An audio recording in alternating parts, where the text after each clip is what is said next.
as a guy that travels around the country for 2 decades, talking now primarily to agricultural audiences, I would remind you to be proud of this industry. I told you about the numbers. We're completely outnumbered.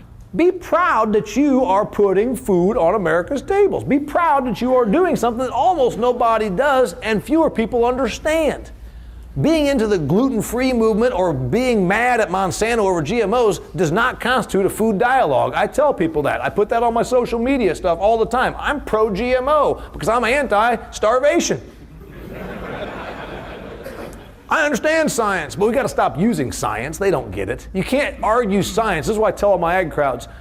4 months ago, a scientific study came out and found that 26% of America does not know that the earth revolves around the sun.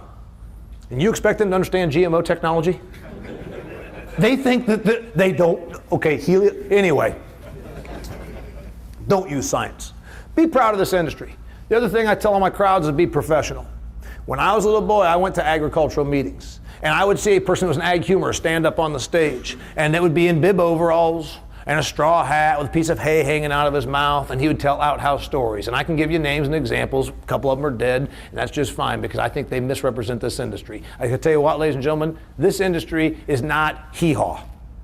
This industry is not a bunch of dumb hicks. You are educated men and women. The people you call on, the people that you serve, the people they have millions of dollars of capital at risk. When you're in a conversation, you're having beers on the back porch with somebody that's an accountant, don't be bashful about telling them why GMOs are good, what a combine does, why biotechnology actually is making us a safer environment, why we're using more precision. When these guys that are your employees go out and drive that spray rig and they got a 120-foot boom, they are actually controlling it from end to end on how the calibration works. Ladies and gentlemen, we are so good for the environment compared to what we were just 20 or 30 or 40 years ago. Tell that story.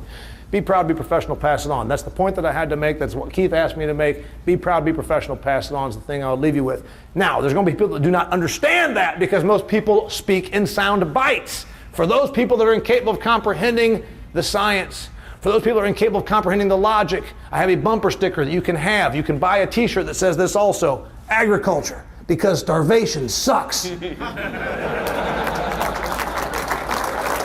Yes.